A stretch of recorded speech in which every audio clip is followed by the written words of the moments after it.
तो गाइज ये स्टोरी का नेक्स्ट पार्ट है। अगर आपने इसका प्रीवियस पार्ट मिस कर दिया है तो उसका लिंक आपको डिस्क्रिप्शन में मिल जाएगा, या फिर आप डायरेक्टली मेरे चैनल पर जाकर भी देख सकते हो। और अगर आपको ऐसी इंटरेस्टिंग स्टोरीज पसंद आती हैं तो वीडियो को लाइक जरूर करें, चैनल को सब्सक्राइब करना ना भूलें और कमेंट करके बताना कि आपको ये स्टोरी कैसी लग रही है। और अब बिना टाइम वेस्ट किए चलिए स्टोरी कंटिन्यू करते हैं। अगली सुबह घर पर खाना गर्म और तैयार है। जिन्वू सुबह 6 बजे ही जल्दी से निकलने की तैयारी कर रहा था। उसकी माँ उसे कहती है कि वह कुछ खा ले जाने से पहले, लेकिन वह सोचता है कि ठीक है। वह जल्दी से अपने जूते और पानी का बर्तन तैयार करता है। अपने माँ बाप से माफी मांगता है कि उसने उन्हें सिर्फ अपना सबसे बुरा रूप दिखाया। उनकी सभी कोशिशों के लिए सच्चे दिल से उनका शुक्रिया भी करता है। माँ बाप वह बातें सुनकर हैरान रह जाते हैं। पापा घबराए हुए हैं जबकि मामा चिंतित हैं। अच्छी बात यह है कि गवर्नमेंट ने सेफ्टी प्रोटोकॉल्स बढ़ा दिए हैं। जिन्वू अपने फोन पर चेक करता है और पता चलता है कि अनगिनत मौतें हुई हैं प्लेयर्स की लापरवाही की वजह से। वह भी कुछ नहीं कह सकता क्योंकि वह पिछले 10 सालों से गेमिंग एडिक्ट था। ये मानना भी बुरा लगता है। रिसेप्शन के सामने खड़ा होकर वह एप्लीकेशन फॉर्म देता है और पूछता है कि कितने लोगों को क्वालिफिकेशन मिलती है। लगता है टाइटल पाने के लिए एक फाइनल टेस्ट है जो जिन्वू को और परेशान करता है क्योंकि वहाँ 1000 लोग उसके पीछे इंतजार कर रहे हैं। फिर भी वह सोचता है कि अगर वह यह छोटा सा टेस्ट पास नहीं कर सकता तो उसके पास 5 स्वर्ग के सम्राटों में से एक का टाइटल होने का क्या फायदा।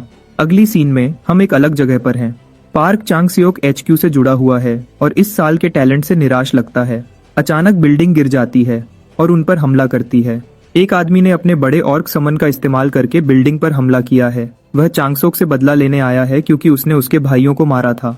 इस बीच ये आदमी सोचता है कि वह बंदा एक साइकोपैथ है और अपने खुद के जबरदस्त समन्स निकालता है, ज्यादातर आग और लकड़ी पर बेस्ड मॉन्स्टर्स। मेन HQ पर हमला हो रहा है और जबकि बाकी सब घबरा रहे हैं, हमारा लड़का आराम से बैठा है। जब तक वह मुड़ता है और रियलाइज करता है कि एक नया झमेला हो गया है। जिन्वू को कोई आइडिया नहीं है कि क्या हो रहा है, बस इतना पता है कि वह इसमें फंस गया है। आसपास के लोग अपनी जान के लिए डर रहे हैं, अपनी किस्मत चांगसोक के हाथों में छोड़ रहे हैं।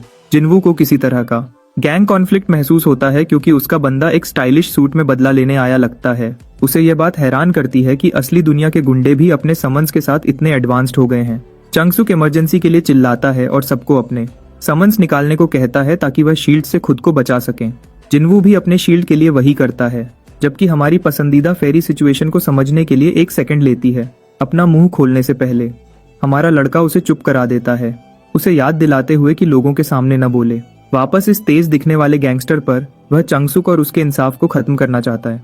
पहला मॉन्स्टर जो वह फेंकता है वह ऑर्क है, जबकि हमारा लड़का एक सुरक्षित जगह से छुपा हुआ है, यह जानते हुए कि अगर वह शामिल हुआ तो चीजें मुश्किल हो जाएंगी। उसका गोल अभी के लिए ऑब्जर्व करना है। और थोड़ी देर बाद एक गरम लड़ाई होती है जिसमें चांगसुक की आग वाली बटरफ्लाई छोटे मीटियर्स छोड़ती है और ऑर्क पे हमला करती है। लेकिन ये चीज एक टैंक है और उन सब हमलों को झेल जाती है। गुंडे को थोड़ा घमंड देता है। चांगसोक घिर गया है, जबकि हमारा लड़का उठता है और रियलाइज करता है कि ये आदमी बिल्कुल बेकार है। ये इतना बुरा है कि दूसरे देखने वाले भी देख सकते हैं कि चांगसोक पीछे हट रहा है। ये जिन्वू को मुश्किल में डाल देता है क्योंकि अब उसे एक फैसला लेना है। अगर वह मदद करता है और खुद को शामिल करता है तो उसे ही इन लोगों से निपटना होगा। ऑर्क अपनी कुल्हाड़ी से चांगसुक के एक समन पर हमला करता है। जिन्वू को आखिरकार एक फैसला लेने पर मजबूर करता है। उसे समझ आने लगता है कि उसकी शांत जिंदगी शुरू होने से पहले ही खत्म हो जाएगी। तो वह शांति से चांग पास जाता है जो उसे बोलता है कि पीछे रहे। लेकिन जिन्वू ने आलोचना की उसकी कि उसने अपने एक क्रीचर की स्किल की टाइमिंग छोड़ दी। फिर वह बताता है कि ब्लड ऑर्क के आसपास के बफर्स में एक एडवांस्ड फायर रेजिस्टेंस बफ है, मतलब एक खास टाइमिंग की जरूरत है, वरना कोई भी आग के हमले काम नहीं करेंगे। चांगसुक खुद देखता है कि ऑर्क का शरीर भी चमक रहा है, स्किल के एक्टिवेट होने का इशारा देते हुए। इस जानकारी के साथ इस बार चांगसुक अपनी स्ट्रेटेजी बदलता है। पहले वह यहाँ फ्लेम टर्टल को एक और फायर स्पेल तैयार करने का इंस्ट्रक्शन देता है। क्रीचर उसे पूरी स्पीड से शूट करता है, अपने टारगेट को लेजर से निशाना बनाता है। चांगसोक उत्साह से खुशी में चिल्लाता है। उसका हमला आखिरकार असरदार हो गया, जबकि उसका दुश्मन हैरान है कि इस आदमी ने कमजोरी कैसे ढूंढ ली।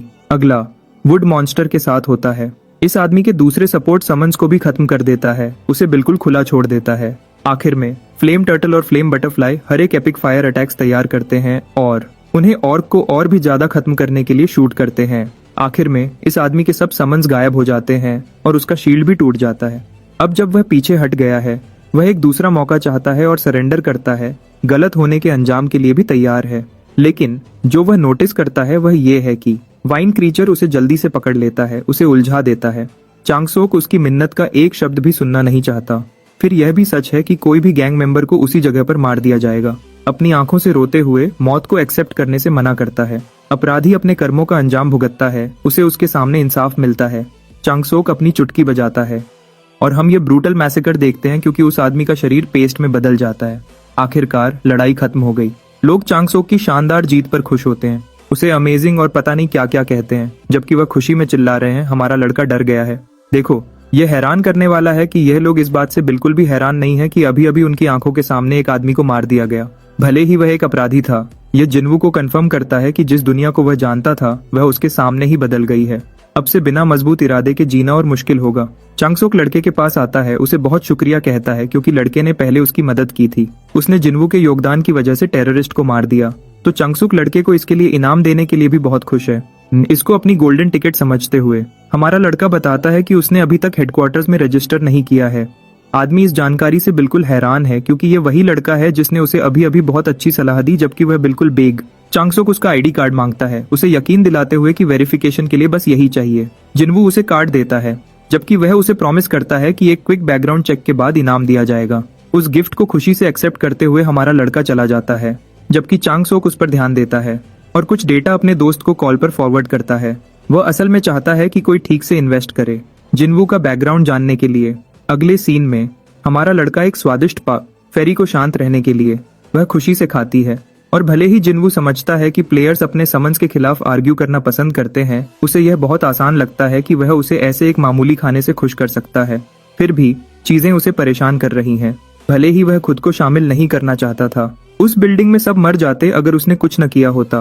पूरी दुनिया अलग है। जिन्वू को यह समझ नहीं आ रहा है, लेकिन उसे हंटिंग से और ऊपर जाना होगा। समनिंग स्क्रोल्स अगले बीस्ट के लिए उसके लिए बहुत जरूरी है। उसकी सबसे पहली प्रायोरिटीज हैं ड्रिल इंस्ट्रक्टर और एक्सप्लोजन ड्रैगन मेज। अच्छी बात यह है कि वह दोनों को लो रैंकिंग स्क्रोल से पा सकता है। इसके अलावा जिन्वू सोचता है कि घर जाने का समय हो गया है ताकि वह अपना काम शुरू कर सके। चांगसोक की रिपोर्ट बाद में आती है और उसे बहुत हैरान करता है कि यह नया लड़का असल में 3 साल तक हॉस्पिटल में रहा था भी, इसलिए वह एक अनरजिस्टर्ड प्लेयर रहा है। 3 साल पहले ही दुनिया बदल गई थी, तो यह समझ में आता है। लेकिन वह आदमी समझ नहीं पाता कि इस लड़के ने अपने डिस्चार्ज के तुरंत बाद रजिस्ट्रेशन के लिए तुरंत कैसे फैसला किया। उसकी इन्फॉर्मेशन शीट देखते हुए चांगसोक सवाल करता है कि जो वह देख रहा है वह सच है या नहीं। वह खुद को संभालने की कोशिश करता है और शांत रहता है, तो वह टेस्ट के लिए एग्जामिनर को फोन करता है और असल में खुद को उस पोजीशन से बदल देता है, शायद इसलिए क्योंकि वह जिन्वू को खुद देखना चाहता है। उसे अभी भी समझ नहीं आता कि यह लड़का इस गेम के लिए इतना ज्यादा अडेप्टेबिलिटी कैसे रख सकता है। बाएक जिन्वू उसकी आंखों के सामने एक कमाल का टैलेंट बन गया है, चांगसोक को एक्साइटेड करते हुए। सीन एक वेटिंग एरिया पर बदलता है। हमारा लड़का पहुंच गया है, लेकिन उसके चेहरे पर उदासी है। बस ये है कि यहाँ बहुत सारे लोग हैं और वह एक इंट्रोवर्ट प्रो मैक्स है। वह सब यहाँ ट्रेनिंग के लिए हैं और इन सब कॉम्पिटिटर्स से आगे निकलने के लिए एक प्लेयर बनने में थोड़ा समय लगेगा। फिर भी हमारे लड़के के लिए ये कोई बड़ी बात नहीं है जो सीट पर आराम कर रहा है, ये जानते हुए कि वह बॉस है। जब सब इकट्ठे हो जाते हैं, एग्जामिनर टेस्ट लेने के लिए आता है, लेकिन अचानक वह असल में पार्क चांगसोक खुद सामने होता है। पहला टेस्ट एक तरह की पहले से लिखी हुई एग्जाम ट्रेनिंग है, और बाद में जब हमारे लड़के की चांगसोक से बात करने की बारी आती है, वह कहता है कि उसने इस आदमी को आने की उम्मीद नहीं की थी। वह बूढ़ा आदमी इसे किस्मत कहता है और ट्रेनिंग अपडेट पूछता है, लेकिन जिन्वू को यह थोड़ा अलग याद है। देखो, थोड़ी देर पहले जब वह उन्हें लेक्चर दे रहा था, हमारा लड़का बोर हो रहा था अपनी फेरी के साथ। जिन्वू को बुरा लगा कि वह उसके गेम के कॉम्बिनेशंस में से एक सिखा रहे थे, तो उसने ऐसा दिखाया कि लेक्चर ठीक था। इसके अलावा चांगसोक जोर देता है कि उसने लड़के को अवार्ड एप्लीकेशन की वजह से अलग से बुलाया है। उससे पहले वह न्यूबी से कुछ जरूरी पूछना चाहता है। सवाल अजीब और मजेदार है, यह पूछते हुए कि क्या जिन्वू किसी तरह का गेम है। वह सवाल सुनकर हमारा लड़का हैरान रह जाता है। जाहिरी तौर पर गेमर्स एक ऑफिशियल शब्द बन गया है। वह लोग हैं जिन्होंने पहले बैटल ऑफ समनर्स खेला है और उसकी जानकारी रखते हैं। इस देश के 70% रैंकर्स भी गेमर्स हैं, लेकिन चांगसोक का उसे ऐसा सोचना आम बात है क्योंकि जिन्वू ने प्लेयर न होते हुए भी बफ्स के बारे में बात की थी। वह उस अनुमान की पुष्टि करता है जिससे चांगसोक का चेहरा खिल उठता है। वह उस लड़के के एक्सपीरियंस के बारे में जानना चाहता है, लेकिन जिन्वू सच में अपनी पहचान बताने के लिए पूरे 10 साल बताना नहीं चाहता। चीजों को आसान रखने के लिए वह कहता है 1 साल, लेकिन सिर्फ यही इतना बड़ा समय है कि ये आदमी टेबल पर उस पर पैदा हो रहा है। जिन्वू को समझ नहीं आता कि क्या हो रहा है, जबकि चांगसोक यहाँ पपी आइज के साथ है इस बात पर कि उसने पूरे 1 साल गेम खेला है। बात यह है कि ज्यादातर रैंकर्स आधे साल तक भी गेम नहीं खेल पाए थे, तो यह चांगसोक की नजरों में बहुत इंप्रेसिव है। अगले विषय पर वह बताता है कि उन्होंने 2 रिवॉर्ड्स तैयार किए हैं। जिनवू को चॉइस दी जाती है जो वह चाहे वह चुनने की। पहला रिवॉर्ड उसे तुरंत एक प्लेयर के रूप में रजिस्टर होने की एबिलिटी देता है, असल में एक तुरंत एम्प्लॉयमेंट पास। ये उसे हेडक्वार्टर्स में हायर करने के ऑफर तक भी जाता है, लेकिन हमारा लड़का ज्यादा खुश नहीं लगता। तो फिर दूसरा ऑफर आता है। चंगसुक उसे 5 मिलियन वन का एक बड़ा रिवॉर्ड ऑफर करता है, लेकिन सच में इस मामले में जवाब काफी साफ लगता है। अभी चंगसुक उम्मीद कर रहा है कि लड़का पहला चॉइस चुने क्योंकि वह ऑब्जेक्टिवली बेहतर है, लेकिन मजेदार बात यह है जिनवू उसकी सारी उम्मीदें तोड़ देता है पैसे का दूसरा ऑप्शन चुनकर। वह आदमी हैरान है कि वह एक हायरिंग पोजीशन को और रजिस्ट्रेशन प्रोसेस को भी मना कर रहा है, लेकिन जिनवू ठीक लगता है, ये मानते हुए कि वह आराम से खुद रजिस्टर कर सकता है और उसकी HQ ज्वाइन करने की कोई इच्छा नहीं है क्योंकि आखिर समन्स उसकी प्रायोरिटी है। अगले सीन में हम उसे प्ले जोन एरिया में पाते हैं। एक स्टाफ एजेंट उसे जिनवू के रूप में पहचानता है। वह लेडी अच्छी है और बताती है कि प्रैक्टिकल एग्जाम में एक डंजन क्लियर करने की जरूरत है, या खासकर उसके मामले में ट्यूसडे डंजन की। टेस्ट टाइम अटैक फॉर्मेट में भी होगा, जिसका मतलब है कि जल्दी क्लियर करना एक अच्छा ग्रेड है। जब ये सब हो रहा है, चंगसुक दूर से देखता है, तुरंत इनकार से अभी भी हैरान है। कम या ज्यादा जो उसने उसकी एग्जाम शीट पर देखा उसने उसे और भी ज्यादा हैरान कर दिया। जिनवू ने रून्स और कुछ के बारे में इतना कुछ लिखा था कि उसने उस एग्जामिनर को भी इम्प्रेस कर दिया जो चेक कर रहा था। वह सच में इस लड़के के टैलेंट पर फिदा हो रहे थे, इस हद तक कि वह मानने लगे थे कि वह बहुत जल्दी एक रैंकर बन जाएगा। चांगसोक ने उन प्रोफेसर्स को पहले कभी न देखे हुए घबराते हुए देखा, तो ये बस कंफर्म करता है कि यह लड़का कितना खास है। एक्सप्लेनेशंस और बोरिंग बातों को एक तरफ रखकर जिनवू को आखिरकार गेट में जाने की इजाजत मिल जाती है। वह उत्सुकता से एग्जाम के लिए आगे बढ़ता है और दूसरी तरफ अपनी जिंदगी पर एक शील्ड के साथ निकलता है। यह डंजन खास तौर पर जहरीली स्लाइम मॉन्स्टर्स के साथ बनाया गया है। लक्ष्य है उन्हें हराना और डंजन से जल्दी निकलना। सबसे पहले राम्बा की एबिलिटी एक्टिवेट करते हुए जिनवू विंड फेरी से उसके समन्स को बफ करने के लिए कहता है। हैरी गोरिल्ला को उसके अटैक स्पीड बफ्स मिलते हैं, जबकि हमारा लड़का ट्यूसडे डंजन के मुश्किल डिजाइन पर सोचता है जो एक भूल भुलैया जैसा है। स्लाइम्स को हराने से आप बॉस से मिलने पहुंचते हैं, लेकिन यही वह जगह भी है जहां ज्यादातर प्लेयर्स खो जाते हैं और टेस्ट हार जाते हैं। लेकिन ये स्लाइम्स इतने धीमे हैं कि सबसे अच्छी स्ट्रैटेजी है जितनी तेजी से हो सके दौड़ना सीधे बॉस तक पहुंचने के लिए। जिनवू और उसके समन्स शॉर्टकट तक अपना रास्ता ढूंढ लेते हैं क्योंकि यह वह रास्ता है जिसे वह जानता है। लेकिन यहाँ आता है प्लॉट ट्विस्ट। जब कई रेड स्क्रीन्स उसके आसपास घूमती हैं जो एक बॉस मॉन्स्टर के आने का इशारा करती हैं। हमारे लड़के ने असल जिंदगी में ऐसे इस मोटे बदसूरत ब्लॉब से मिलने की उम्मीद नहीं की थी। जायंट स्लाइम फिर भी उस पर घूरता है। हमला जिनवू के गोरिल्ला बॉय को जायंट स्लाइम पर फेंकने से शुरू होता है। ये चीज एक जोर से नीचे आने के लिए ऊपर उछलती है और स्लाइम को एक ही वार में टुकड़े टुकड़े कर देता है। ये पागलपन है क्योंकि रोम्बा के बफ्स कमाल के हैं। गोरिल्ला स्लाइम के शरीर को दर्जनों पंचेस मारते हुए पेस्ट बना देता है, जिससे F टियर मॉन्स्टर्स भी पावरफुल लगते हैं। जिनवू को पहले ही एक्साइटमेंट हो रही है कि उसके दूसरे मॉन्स्टर्स कितने पावरफुल बनेंगे, और कुछ ही पलों में बॉस मॉन्स्टर मर जाता है। डंजन को 5 मिनट में क्लियर कर दिया जाता है। फिर भी हमारे लड़के के लिए काफी धीमा है, जो गेम में 1 मिनट से भी कम में चीजें क्लियर करने का आदी है।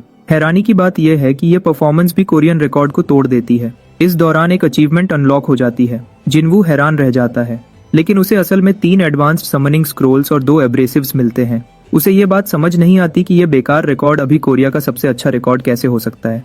वैसे प्लेयर HQ इस टूटे हुए रिकॉर्ड पर अभी पागल हो रहा है, ये देखकर कि रिकॉर्ड 5 मिनट में पूरा हो गया है।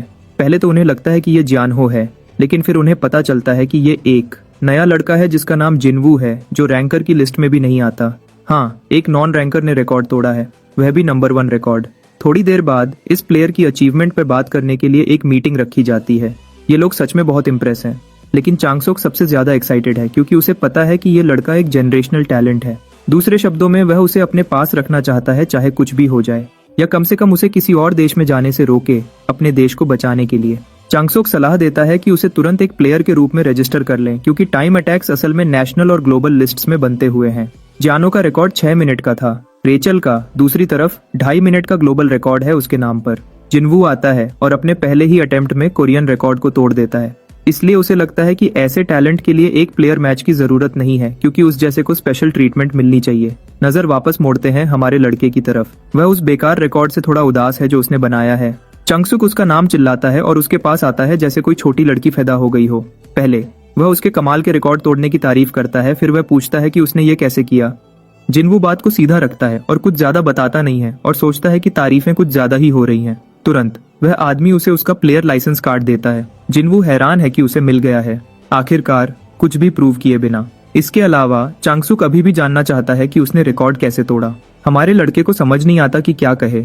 क्योंकि अगर वह राज बता देता है तो कोरिया रैंकिंग्स में ऊपर आ जाएगा। लेकिन मसला ये है कि उसके बाद क्या होगा, उसे बहुत अटेंशन मिलेगी और वह अमीर हो जाएगा। लेकिन सबसे बुरे हाल में उसे बंद कर दिया जाएगा और जानकारी के लिए निशाना बनाया जाएगा। क्योंकि दूसरा मामला मुश्किल है। वह जानकारी अपने पास रखने का फैसला करता है चांगसोक को बोलकर कि उसका तरीका ठीक नहीं है। वह आदमी इस इनकार को गंभीरता से लेता है और समझता है कि एक गेमर की स्ट्रैटेजी उसके लिए खास होती है। उसी वक्त वह ये भी बताता है कि कोरिया को जिनवू जैसे कमाल के टैलेंट की बहुत जरूरत है। उसके जवाब से हमारे लड़के को लगता है कि ये आदमी असल में काफी अच्छा इंसान है। और तो और उसने अपने सारे वादे पूरे किए हैं और वह इंस्ट्रक्शंस को जल्दी फॉलो करता है। इससे हमारा लड़का सोचता है कि क्या उसे अपने देश का इस्तेमाल एक फायदा उठाने के लिए करना चाहिए। आखिर अगर वह चीजों को सही समय पर करे तो वह बहुत तेजी से बढ़ पाएगा जितना वह खुद से बढ़ता। असेंबलीमैन से बात करते हुए वह उनसे कहता है कि किसी शांत जगह पर चलें।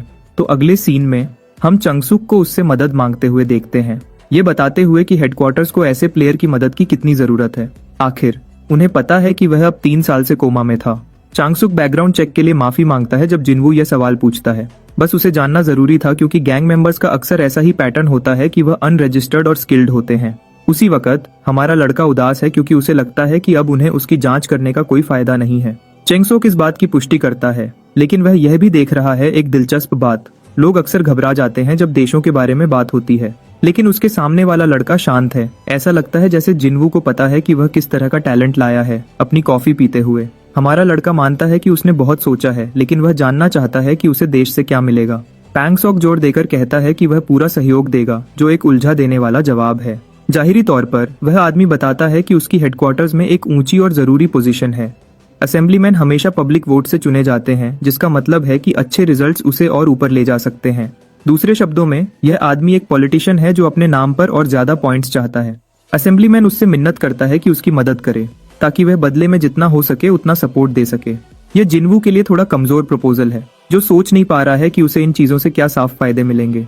फिर भी वह रिक्वेस्ट को मान लेता है, लेकिन इस शर्त पर कि सिर्फ 1 महीने के लिए। दूसरे शब्दों में क्योंकि जिनवू एक नया प्लेयर है, वह अभी बढ़ने पर फोकस करना चाहता है और जब चाहे सपोर्ट मांगेगा। और अगर उसे लगता है कि इस प्रपोजल से उसे फायदा होगा तो वह उन्हें सपोर्ट करेगा, और अगर नहीं तो वह बस रिवॉर्ड्स वापस कर देगा। सीधी बात यह है, चुंगसुक सुन रहा है कि जिनवू चीजों को परखने के लिए 1 महीने का ट्रायल दे रहा है। भले ही यह एक हिम्मत भरी रिक्वेस्ट है, लेकिन उसके पास यही सबसे अच्छा मौका है उसे अपने साथ लेने का। तो वह इस पर हाथ मिलाते हैं, असेंबलीमैन ये मानते हुए कि उसे इस डील से जिनवू से और ज्यादा मिलेगा। शुरू करने के लिए जिनवू पूरी तसल्ली चाहता है कि जो रिकॉर्ड उसने तोड़ा है वह बाकी देश तक न पहुंचे, क्योंकि उसे अपनी सुरक्षा की चिंता है। चांगसोक उसकी चिंता नहीं समझता क्योंकि हेडक्वार्टर्स उस सुरक्षा को कम कर सकता है, लेकिन फिर उसे एहसास होता है कि HQ इस लड़के जैसे टैलेंटेड इंसान की मदद नहीं कर पाएगा, खासकर जब वह मामूली गैंग मेंबर्स के खिलाफ भी मुश्किल में थे। दूसरे शब्दों में चांगसोक समझता है कि जिनवू को HQ की कमजोरी के बारे में पता है, तो वह उन शर्तों को मान लेता है। उसी वक्त पूरी तरह से खबर को रोकना नामुमकिन है। जिनवू इस बात से ठीक था और इसीलिए वह बाद में मिलने के इरादे से अलग होने का फैसला करते हैं। हमारा लड़का बस खुश है और चेक करना चाहता है जो रिवॉर्ड्स उसे मिले हैं। शुरू करते हैं उसके एडवांस्ड समनिंग स्क्रोल्स से, जिसमें उसे सबसे ज्यादा दिलचस्पी है। हमारा लड़का समझता है कि एक रिकॉर्ड तोड़ने वाली अचीवमेंट प्लेयर्स को एक बड़ा रिवॉर्ड देती है, और भले ही वह उन्हें तुरंत खोलना चाहता है, लेकिन गैम्बलिंग में मजा नहीं है। इसके बजाय उन्हें बेचना ज्यादा अच्छा लगता है। लेकिन उसे अचानक एक आइडिया आता है। प्लेयर वेब एक जगह है जहां सारे प्लेयर्स का डेटाबेस स्टोर होता है ताकि आइटम ट्रांजैक्शंस को लिस्ट किया जा सके। असेंबलीमैन ने यह सब ऐप इंस्टॉल करते वक्त बताया था, तो हमारा लड़का जल्दी से ऐप पर जाता है और प्राइसिंग लिस्ट चेक करता है। लेकिन जब उसकी नजर स्क्रीन पे पड़ती है, वह सच में हैरान होकर कांप रहा है। एक हाई ग्रेड स्क्रोल की कीमत हर एक की 3 मिलियन वन है। यह एक बहुत बड़ी रकम है। दूसरे शब्दों में उसने लगभग 10 मिलियन वन कमा लिए सिर्फ उस बेकार से छोटे डंजन में एक रिकॉर्ड बनाकर। जिस तरह से चीजें चल रही हैं, उसे एहसास होने लगा है कि उसकी अमीर जिंदगी, इलॉन मस्क जैसा फक यू मनी का सपना बहुत जल्दी उसके परिवार पर बरसने वाला है। जिनवू हाई ग्रेड स्क्रोल्स बेचने और उस पैसे को लो ग्रेड स्क्रोल्स में लगाने का प्लान करता है, अभी सिर्फ 2 मेन समन्स की परवाह करते हुए। 3 स्क्रोल्स को लिस्ट करने के बाद हमारा लड़का लो लेवल स्क्रोल्स की लिस्ट चेक करता है और समझ नहीं पाता कि ये हर एक 5000 वन के क्यों है, जबकि इनको फार्म करना आसान है। फिर यह भी है कि सेलर्स की एक लंबी लिस्ट है और कोई भी कम दाम नहीं लगा रहा है। हमारा लड़का फंस गया है, तो वह अपनी खास छोटी बहन को फोन करने का फैसला करता है एक और मदद के लिए। एक लंबी एक्सप्लेनेशन के बाद आजिन बताती है कि HQ स्क्रोल्स खरीदता है। जाहिरी तौर पर यह किसी वजह से रैंकर्स को सपोर्ट करने के लिए है। उनका मकसद है ज्यादा क्वांटिटी में खरीदना और सबसे सस्ते स्क्रोल की कीमत 5000 है। लोग इसे सीधा HQ को बेचते हैं बिना मोल भाव किए, लेकिन अजन ये भी बताते हैं कि यह सिस्टम जल्दी बदल सकता है। आखिर ये शुरू के समय की पॉलिसी है, इसलिए HQ को अब ऐसे स्क्रोल्स की जरूरत नहीं है। लेकिन ये हमारे लड़के के लिए अच्छी बात है जो कॉल काट देता है और समझता है कि लो लेवल स्क्रोल्स बहुत ज्यादा हैं।